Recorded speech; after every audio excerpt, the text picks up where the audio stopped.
Okay, we're back. What's up, guys? Thanks for coming back. Thanks for watching again. I'm back with another What's on the Bench build. This time, we actually have a customer who dropped off 3 different guns to have me do all in the same way. They're all going snow camo, 3-color, white, light gray, and dark gray. He dropped off some pretty cool stuff, so I'm actually really excited to show them to you. Let's dive right on in. Okay, so for this first one, we've got Noveske. It looks like he's built himself a sweet little battle rifle here. So looks like, you know, he kind of tried to go with the close quarter combat type of look. He's got the SB tactical brace in the back, so this is technically a pistol, but this is definitely not SBR, obviously, because we've got a pistol brace on the back, but he's got some really nice stuff on here.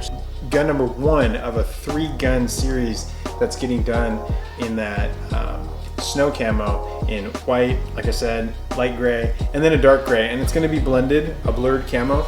And the customer has asked me to do the handguard, the upper, the lower receiver. We're going to leave the furniture black, and then we're doing the stock and the buffer tube as well. So it's going to be a lot of the same pattern going on, and I think it's going to look really good with all of his gadgets and gear he's got on here. So he's got, and that's also Surefire, so it looks like we didn't waste any money. Or we didn't we didn't waste any money. I don't know if that's the right term, but we definitely didn't spare any expense. So it looks like we've got some good stuff there. Looks like we've got maybe just an eBay or Amazon type of laser right here. So if we get into some action at night, we can hit our laser and blind somebody. We got some pop-up iron sights. Those look like those are magpul. And then got a pretty nice little optic here. So looks like he went with a micro H2 aim point. Awesome little red dot, nice and clear, nice bright reticle. Definitely not gonna have a hard time with target acquisition with this guy. So that's number 1.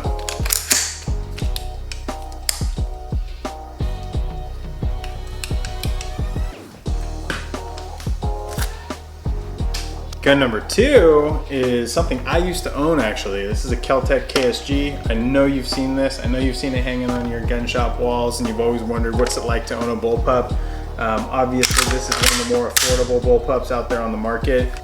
I think I got 21 rounds of the short slugs and buckshot in one of these one time on the one that I owned. But this one is obviously Keltec's coating. It's in the flat dark earth coating, and it's chipping in some spots. So this is also going the white, light gray, dark gray, stormtrooper camo type of look. And it's gonna be pretty sweet, I think.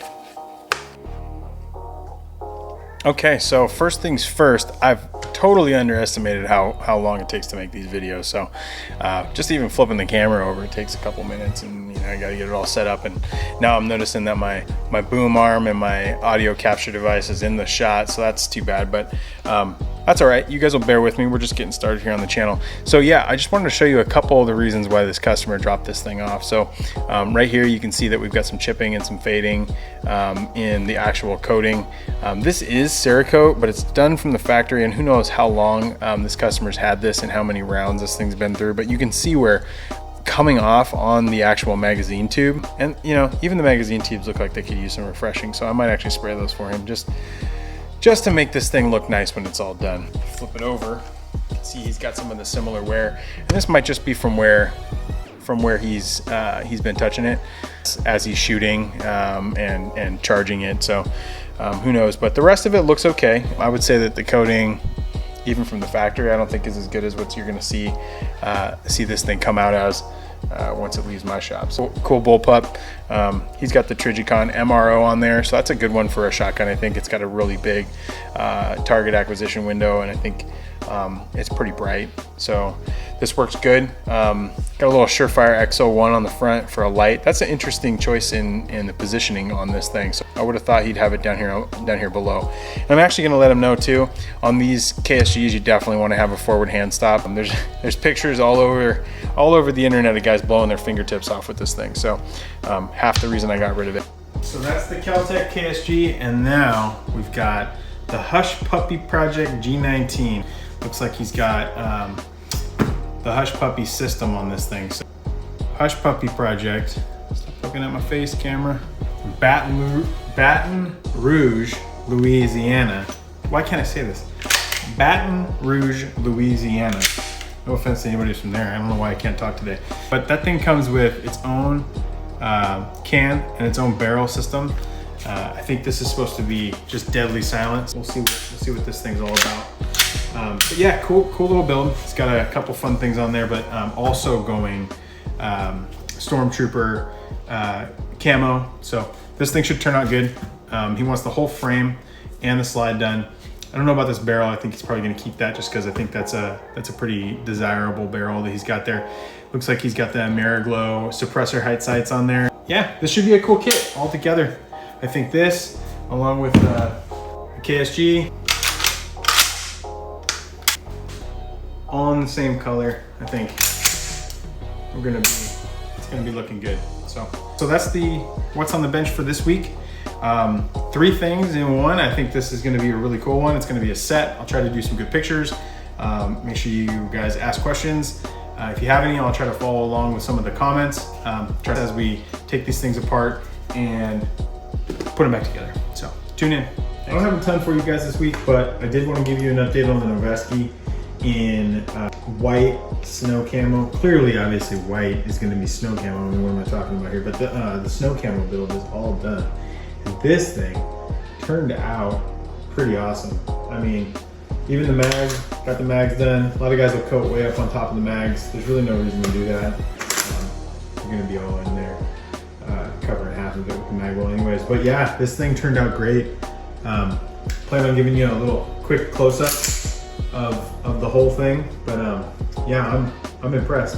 I think all of the fun stuff on the front end actually balances out all this white. So this thing turned out really good. So there's that, and then we've got this. Woo-hoo. The Hush Puppy Project G19 can on there. Thought it'd be kind of cool to leave a little badge there, but yeah, this thing turned out good too. Yeah, let's get a close up. Let's take a look at everything that's on here. You can see what I did a little closer up. I didn't go step by step on this one because the processes are pretty much the same from the last video that we did. But yeah, let's take a quick look. All right, so here we are looking at the Noveske and the Glock. Looks good together. Little matching combo there. I feel like that's pretty sweet. The stock turned out really good. I went ahead and left the buffer tube white, just a solid white. That would look best. I think a little bit, making the decision to have a little bit of simple elements on a complex build like this, it's really important. I think it actually adds to some of the professionalism with it. The lower portions of these are always a rubber. They're always like a rubberized plastic or just straight rubber. But the upper portion is a polymer. It's an actual plastic polymer. Same with the lever. And so whenever I encounter these, I always pull the strap off, but I also mask off the break point between where it goes from polymer to rubber, and then pulling the plug out of the back, which I think gives it a more professional look. I think those 3 steps, along with knocking out the punch and taking the lever off, make the stock look that much more factory. Like, I like to use the term factory customized. I consider myself a professional, but that maybe Noveske put out a special edition or something. And it's exactly the way you'd always dreamed it would be. Left the grip black. This particular MOE Magpul, it's the K2. This one could actually be coated. It's full polymer all the way through, but the rubberized ones, you definitely can't coat. Upper and lower, all done in the Savage blurred camo. Geisley trigger, Magpul, ambi, safety. It's got the Noveske takedown pins. I think they just came factory. Yeah, I love the way that this thing turned out. Let's show you what this looks like. So when I do a magazine, I just do the lower half of it. The rest of it's shoved up in the mag well, and you're never gonna see it. I mean, all that extra time, I just avoid it. Never had a customer be upset about it. Here's a black magazine. Sometimes, oh man, yeah, see, that looks good, but on this build, I actually prefer the camoed magazine over the black magazine. I mean, throw this one back in. I don't know, you guys tell me, what do you like better? You like this magazine or you like the black magazine in there? That's the Noveske, turned out great. Here's a side piece. So got a Hush Puppy Project Glock 19, the Hush lockback, slide lockback, suppressor height sights. I do like that green. I do like that little green front sight. It's got a good look to it. I went ahead and camoed the whole frame, including the grip. I did talk to them about modifying the grip, doing a grip zone texture package and doing that black, but he decided to go this route right here. Yeah, that's the week's build.